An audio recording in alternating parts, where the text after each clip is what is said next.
Welcome to A Work in Progress with Mark and Pete. We're back. We're us back again. And we're glad you guys are here. Yeah, thanks for listening. Absolutely. We said it on the end of the last podcast, but we have an Etsy shop. And so if you guys like our podcast so much that you want to wear it on your body or drink from it, you can go to the Etsy shop. What's the Etsy shop? AWIP shop. AWIP shop. AWIP shop. It's on Etsy, and there's merch. And so you can wrap our faces on your bodies. That'd be dope. That'd be awesome. That'd be so cool. Help support. I almost said, I want to be on your body. But then I didn't, and then I did. And then you did. And then I did it. Yeah, smart. But yeah, go check that out. If you like our podcast, and do all that stuff, because it really does go a long way. But we're here to chat today. We're here to chat. Let's chat, Peter. Is that what we always do? Yeah, we always chat. Mm-hmm. I like chatting with you. Let's talk about your shirt, first of all. I think it's fantastic. How awesome it is. Yeah. I rarely see you in like a button up during the week, I feel like. Yeah. Yeah. During the week, I'm not really. It's a special occasion today? You just felt like looking fresh? I'm just with you, so that's always special. Meanwhile, you haven't dressed up for the first 21. So that theory went out the window. Yeah. I don't know. April said, you should wear that shirt today. I'm like, okay. Nice. So put it on. I dig it. I'll wear that shirt. I've only worn it one other time, so. Did she buy it for you? Is it one of those? Did. Yeah, there you go. Buy for me. Yeah. I had a shirt that Shreen got me that I really didn't think like was my color at all. It was like a brown kind of color. Yeah. And at that time when she got me the shirt, she had got me a few shirts. And most of them I was like, oh, cool. Like, I like these. Yeah. But the brown one, I was like, I just don't think it would look good on me, honestly. I don't really wear anything like that. Anyways, so we have some like seasonal stuff in the basement, clothing boxes. So I put it in one of those boxes and kind of forgot about it. Oh, no. And then we had a family event that I think it started like with all of us going to church. And she was like, hey, how come I don't think I've seen you wear that brown shirt. Oh boy. And I was like, what brown shirt? No. I honestly had forgotten. You had forgotten about it legitimately? This was probably like 6 months later or something. I was like, what shirt? And she's like, I got you that shirt. And so I went downstairs and started looking for it, and I ended up finding it. So thankfully I was able to find it. Like, what are you talking about? I wore this last week. Yeah. It was just in the laundry. Still had the tag on it. And I was like, oh, I found it. But moral of the story is people who get you clothing want to see you wear the clothing. Mm-hmm. So just wear it. Do you look good in it? I'm sure you do. It was fine. It was okay. Yeah. I just feel like with my skin tone, like I'm pale, and then like you put like an interesting brown on top of it. Just it doesn't. The contrast is weird. I don't know. I didn't think it was great, but that makes sense. I like the shirt. She's got great style. I just didn't think it was my personal great on you style. Yeah. I'm sure it looked great on you. Thanks, bud. This shirt is louder than most shirts I wear. It's a loud shirt. It's loud. It's busy. It says, here I am. Look at me. I like how we use adjectives that are impossible for clothing. Like, how can a shirt be loud or busy? But it is. But it is. It's got a full schedule and and it's screaming. Voluptuous voice. Yes. It's random. Yeah, like a politician. That's right. My shirt and a politician. Did you know the Windy City, Chicago, is not called the Windy City because of the wind? I did not. What is it? It's called the Windy City because of its long-winded politicians. Really? Yeah. Is that actually why it's called that? I think so. The Winded City. The long-winded city. Yeah, it doesn't roll as well as the Windy City. Windy City. That would make sense. How does anybody get into politics? I don't know anybody. I think I don't know anybody that's like, I want to be I've known one person in politics. Yeah. You knew one person? I've known one person that was like, I'm going to be politics and be president one day. Yeah. I don't know if he will be, but. Well, I think the majority of people who get into it have good intentions to start. And then they get like past nasty just like underbelly. Yeah. They get like just past their like county clerk's office of whatever, like the next one to like a big city. Is that how you do it though? Yeah, you work your way up. You get elected as like the secretary for your local 4-H group, and then next thing you know, you're president of the United States. Next thing you know, Secretary of State. Yeah, but I know you can be like the mayor of a town or whatever, and then I think. But that's not how you get into like national politics. I think you got to start. You got to start somewhere. But I think like if you go to school for like a political science degree, or you can't just become a congressperson. Law. Yeah, I guess you can. I guess you could. You totally can. I guess you could. But I think you become like a congressperson's like assistant. Sure. Yeah. And then aren't most of them in law too? Like most of them are like lawyers that most of them are lawyers. Yeah. Which is great green flag. Yeah, seriously. You trust all those. They're all criminal defense lawyers. Every single politician was a criminal defense attorney because they need to be able to defend themselves when someone finds out what they're up to. Yeah. Did you see all the mugshots? No. Oh, really? What mugshots? Of like Donald Trump and his crew? No. That they got booked and everything, and like they have like his mugshots. Crew of thieves. His crew. That's what it looks like.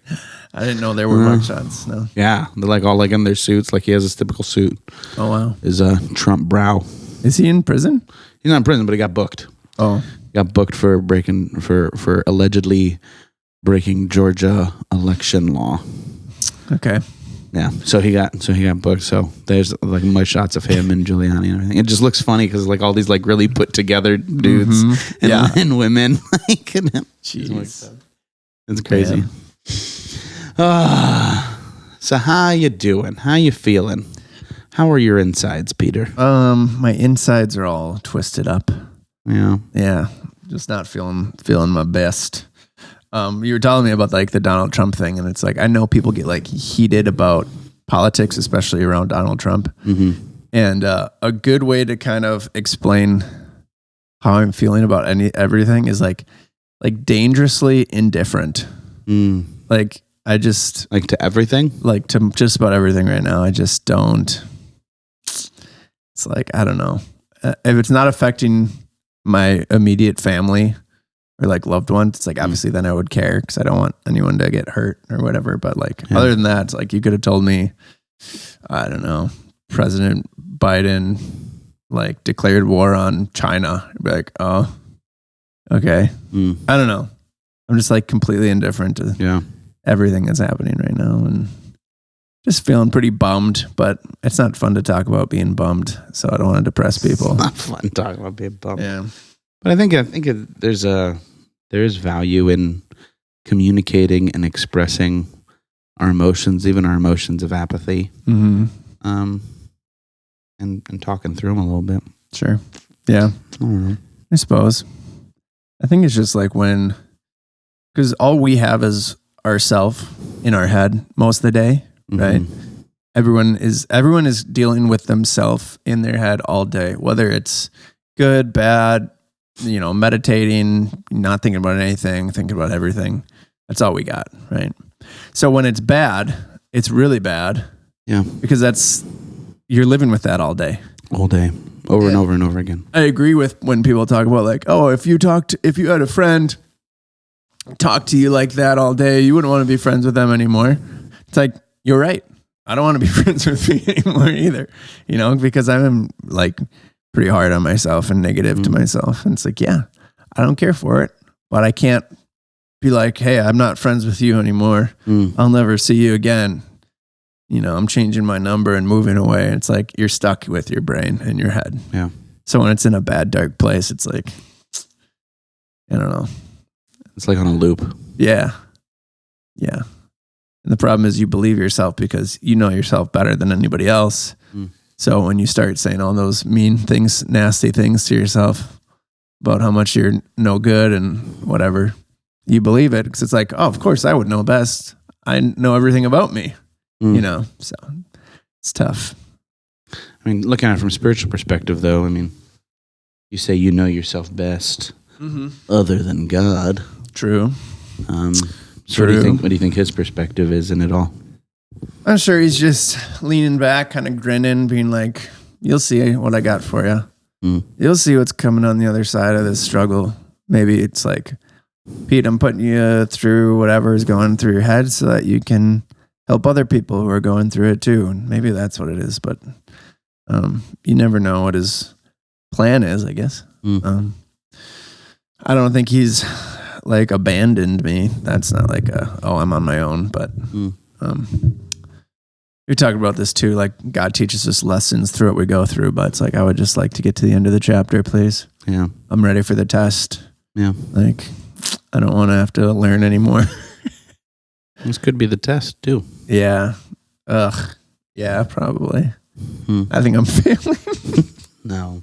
It's a really hard test. Yeah, life is one long test. I know. It's standardized. Standardized all the testing. bubbles. I mean, I do think there's an element that like that God is saddened by our sadness. You think so? Yeah, and he grieves in our grief and laments when we talk about ourselves the way that we talk about ourselves.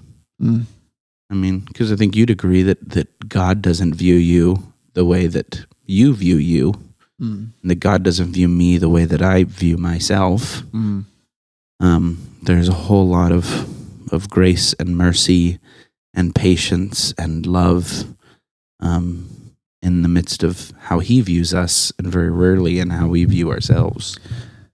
I think it's easy to get frustrated with that and almost get like, so when I'm just talking about me, I guess, but when I'm in this mindset and thinking about like how God could be merciful, forgiving, patient, loving, even when like I don't have any of that for myself, it's like, but why would you, like, even to God, like, you should like not like me. You should be upset with me, and then get like frustrated at God for not being on the same page as like, no, like I stink. Don't be loving towards me. What are you thinking? Yeah, like I'm not worthy.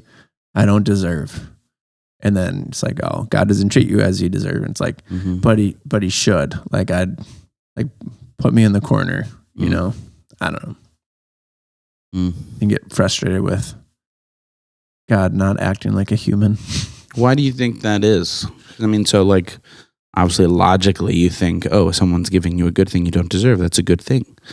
But oftentimes when we're in that mindset of I don't deserve good things, we're resistant. Why do you think that is? Because this is just a theory, but if we get anything good, then maybe we do deserve it. And that goes against our current theory of ourself not being worthy or deserving, which would mean we were wrong. And we don't want to be wrong, even if it means that you're the worst person. If you think you're the worst person that exists and you deserve all the evil in the world, if you get it, at least you're right. Feel justified. And you're like, oh, good. Yeah. Like I stink. This all has coming to me. I should be suffering. Good. But if you're in it and that's how you think, and then good things come to you, that means you're wrong, and you might have to address it, and you might have to acknowledge that you were wrong, and like work on fixing it. And that doesn't sound fun. So, yeah, I'd agree. I think it's easier to will our nature into making us seem right about who we are, rather than accepting that what we tell ourselves often isn't true. I think a lot of it has to do with a culture that says up and to the right is always best. That you are only succeeding when you are succeeding financially, when your business is growing, when things are thriving. That is the sign of success. Yeah. And when you're doing those things, then you're doing good. And when you're not doing those things, then you're not doing good. Yeah. And our world tells us that. But the Bible doesn't tell us that. And I don't think that's far from the case. I mean, look at Jesus' ministry. Like Jesus had tons of people following him, thousands and thousands and thousands of people following him. And then they left. And then they turned on him and wanted to kill him. and they killed him. And then even some of his disciples doubted him. But that was success. Mm-hmm. Like that was the good. And I mean, the Apostle Paul sitting in prison saying, "Rejoice in the Lord always." Again, I say rejoice, as he's being stoned and beaten and run out of towns. Like our world would say, that is an utter failure. That person is garbage and isn't accomplishing anything and is failing. Or success isn't what we've always told ourselves success is. And so I think it does come down to a little bit of a redefining what success is. Because it's easy to say, I have failed in all of these areas. But the reality is that you are a success, that you have succeeded, that you are seriously one of the best dads I have ever seen, man. The way you love Henry, the way you include Henry in what you do and in your daily life. I mean, you know how many dads like just leave and like their kids barely know them? And that's not Henry. Right. Henry knows you very well. He is learning from you. You love your wife. You adore her. You desire to protect her and provide for her in incredible ways. That's honorable. That is a good husband. That is success. You are legitimately one of the best friends I have ever had because you build me up in times of difficulty. That is success.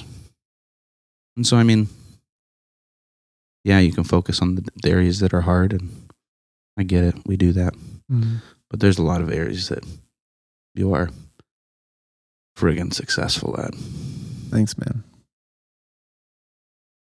Yeah, I think we as humans focus on lack too much. And even that's, subjective, but comes down to what we prioritize, and we, see what we feel like we should have or that we want. We look at that as our lacking, and then we focus on that. And it might not even be physical things. It might just be like emotional things. Yeah. Or a combination of the two. I appreciate you saying that, man. It means a lot. True. Thank you. Yeah. What do you mean by that we focus on lack too much? I mean, a super easy one would be like financial, right? So money sucks. Money's rough. I actually was just editing a clip, and this is from like a bunch of episodes ago, which is weird to say that we can say that like a bunch of episodes ago. But it was talking about like these gurus online being like, oh, well, money only fixes money problems. It's like, yeah, well, when that's 95% of your problems, it's a big deal. It sure would be it's nice. Like, man, if you're like lower to even like middle class, like if all of your bills were paid, like what else is there? Oh no, my car broke down. Good thing I have money. That's right. Oh, I gotta go grocery shopping. I spilled some. What problems do you have? What problems are there once your money problems are fixed? I guess health, but like as long as you're somewhat taking care of yourself, the medical bills. You got money for like. What? Come talk to a normal person. Those could be the whole thing about like my kids hate me, but that's fair. Yeah. It's a factor. It's probably because you work all the time to make all that money. Yeah, that's true. I mean, someone's always lacking one thing or the other. Yeah. But like you said, it's easy to focus on our lack. Yeah, because we're, inherently selfish and like creatures that just want what's good for us. And we want things that we don't have also. So we focus on that. And the lack of finances is one that can really remind you that it's there regularly. Every day. Especially when you're getting phone calls and emails and reminders about it. Yeah. Sucks. It's almost, Duolingo, like the owl who like says, you didn't practice your thing today. Yeah. I just was thinking of how funny it would be for someone like having an app Like you know, like those budget apps. There's like a little animal or something that pops up, Cute reminds you that you're character. broke. Hey, you're still broke today. You don't have any money. Hey, I appreciate it. Thank you for that. Yeah. Did you go through your budget? No. Well, you're still broke, so thanks, little giraffe thing or whatever. What animal would be best for a budget app that tells you you're broke? I don't know. A koala. A koala bear? I feel like that would be cute. But can't koalas be ferocious too? I don't know. Maybe. I heard they all have syphilis. Really? Yeah. It's true. How'd they get it? I don't know. It's like a different strain. They might actually be born with it. Oh, that's unfortunate. Yeah. Anyways. Naughty koalas. If you could, there's a totally random question. Go. If you could hold any animal and it not kill you, what animal would it be? I love those little chinchilla things. Is it like a chinchilla? Oh. I think they're like little fluffy little things. Oh, I don't think it would kill me anyways. Maybe. I don't know. What does a chinchilla look like? I want to look it up now. Yeah. My phone's not recording anything. Chinchilla. I just realized that This is great podcast. I could use my laptop during the It's a rodent. Oh no, that's not what I was picturing. Oh, That looks gross. oh no, maybe I was wrong. It's just a rat. Oh no, that's not what I wanted. That's gross. No, I changed my mind. I don't changed want a my answer. chinchilla. Change my answer. I thought it was fluffier.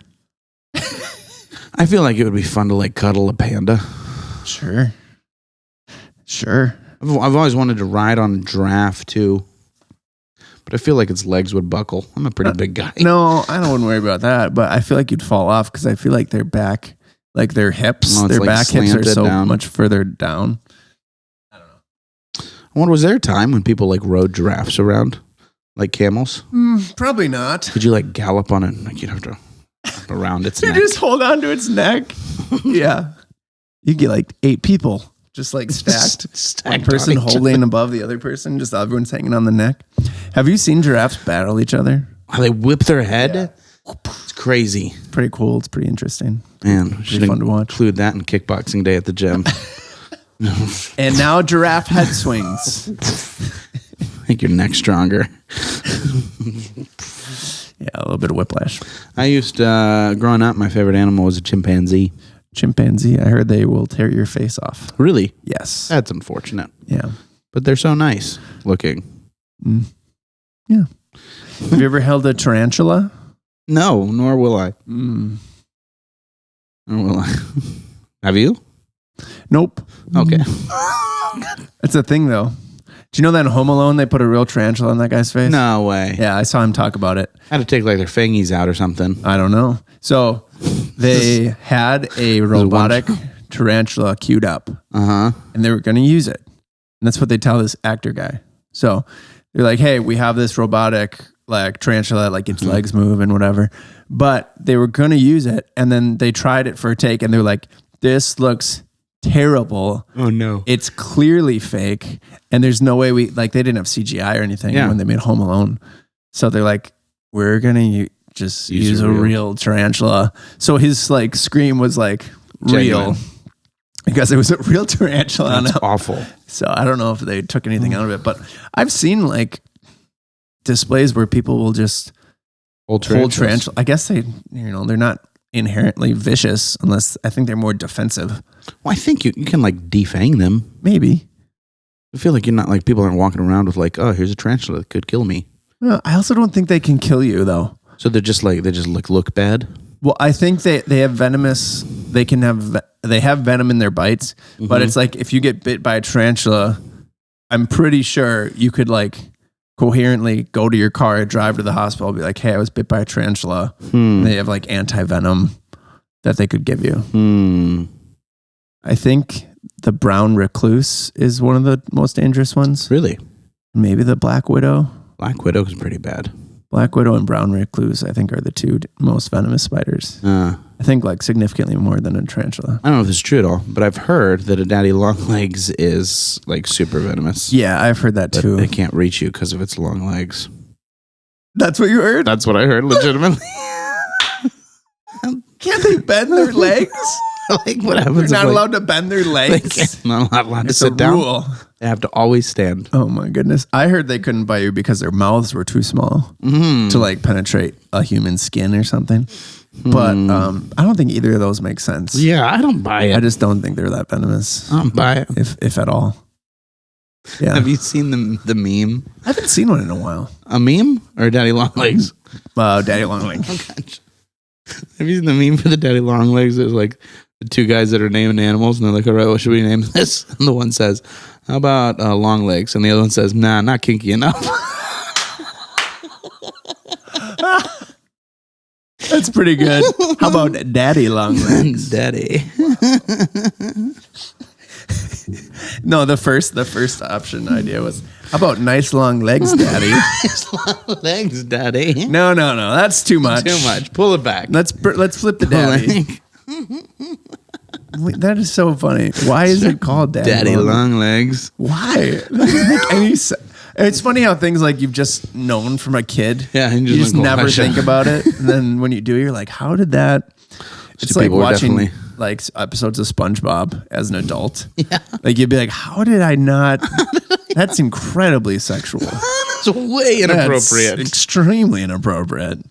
Anyways, but then when I guess it's good that you have that innocence as a kid. Yeah. That you don't notice. I didn't catch even the humor of the character Sandy Cheeks until way later in life. Yeah, I didn't get that until like a year ago. Yeah. Yeah. Like, oh, Sandy Cheeks. Mm-hmm. Daddy. Oh, goodness gracious. Yeah. When I was a kid, I would do a monkey face. It's like kind of what I was known for. Mm-hmm. Legitimately. And I would pull my ears. Mm-hmm. Do I look like a chimpanzee? A little. It's kind of my thing. I've never seen you do it, but it's your thing. Thing. It's kind of what I do. My brother would like walk me around like the carnival freak. Be like, show me off, and be like, Mark, show him how much you can stretch your ears out.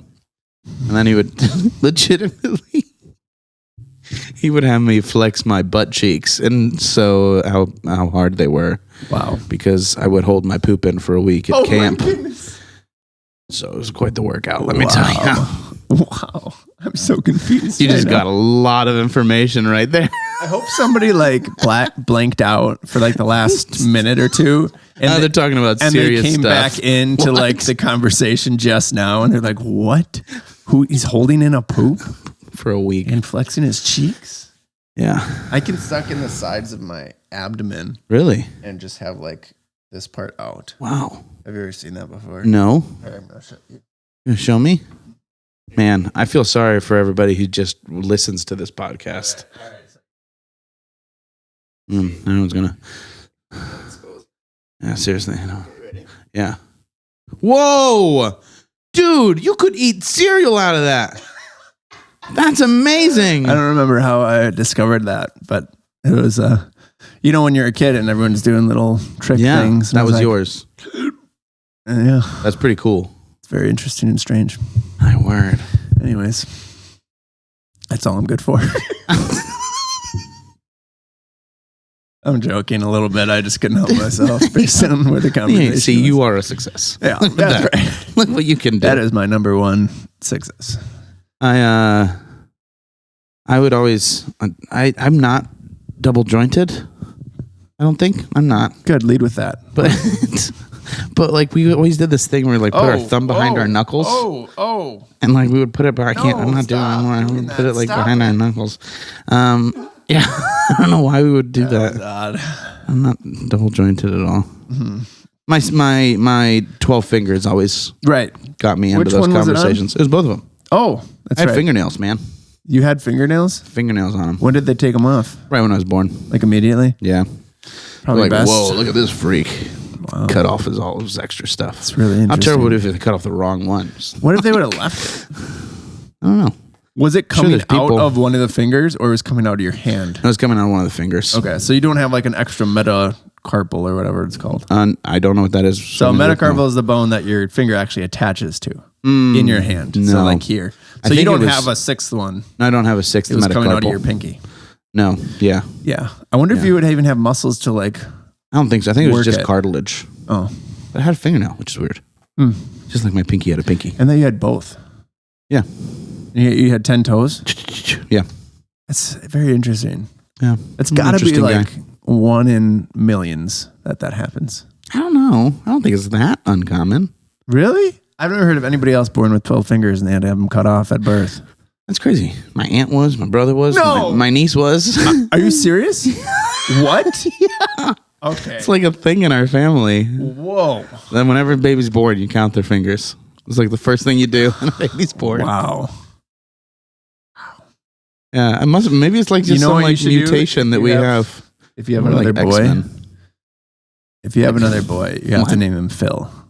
Why? And middle name Angie's. Because of the fingers. I'm silly. That was good. Thanks. I have an uncle with very webbed toes. Really? It's a good swimmer? Because everyone has, you would assume. Yeah. I don't know if he swims faster than the average person. But like a waste of webbed toes if he's not. Right. Yeah, because everyone's got like the attachment between your fingers and your toes. Yeah. His was just like significantly higher up. So it was almost like a duck, Yeah.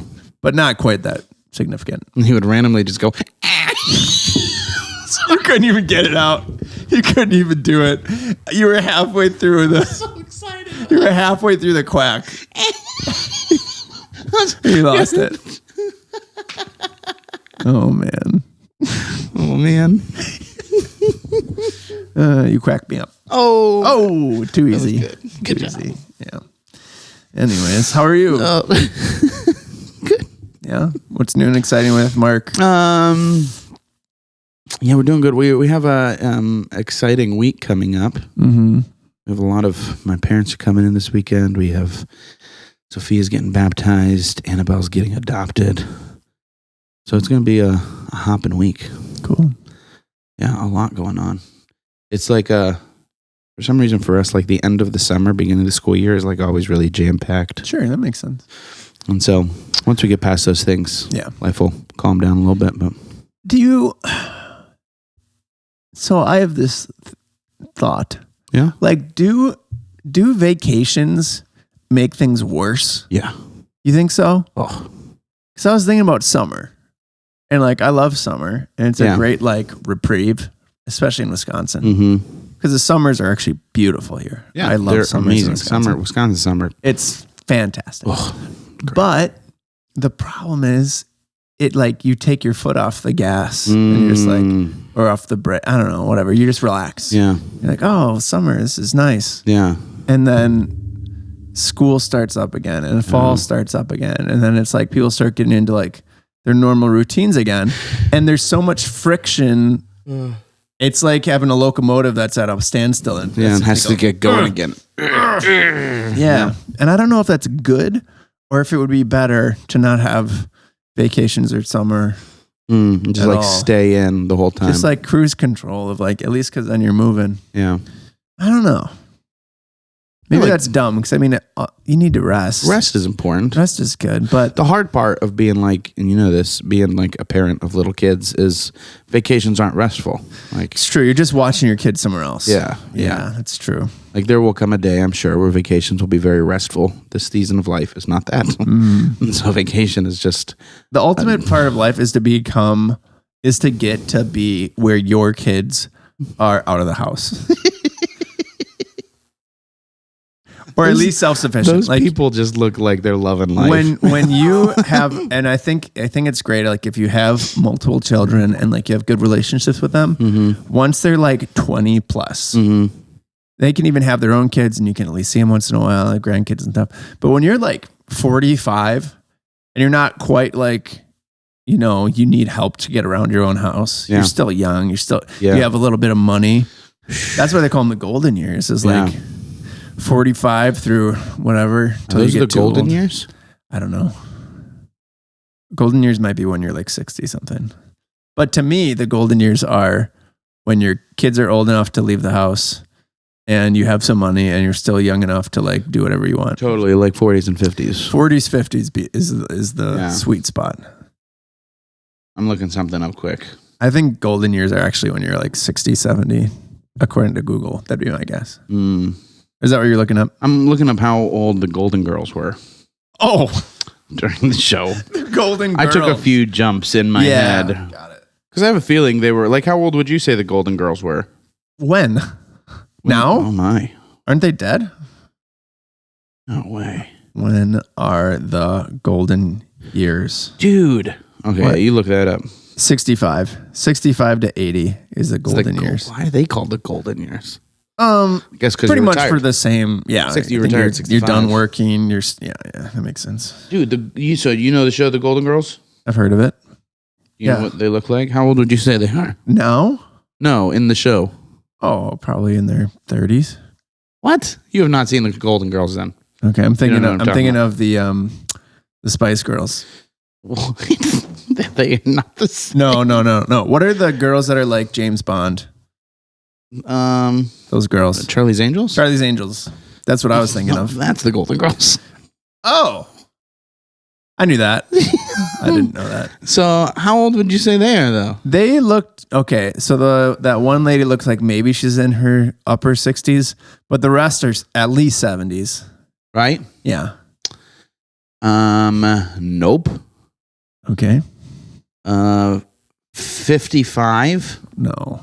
Where do all the ages go? 55, 53, 50, No. 45. One of those is 45. I think so. There's no way. I don't know. All right. Someone in the show is 45. No, I don't believe it. Unless people age different. People man. age different now. 55 then looks different It's than 55 true. now. It's true because you can go back to like the 80s, 90s, not the 90s, like the 70s, 80s, and like see kids that were like in high school. Oh yeah, and you'd swear they were 30. Yeah. What? Really? Yeah. Yeah, I could see that. But Yeah. you're like, no, they were 17. You're like, 17. what? Yeah. See, I feel like People age different. like 13, 14-year-olds now look like they're like 20.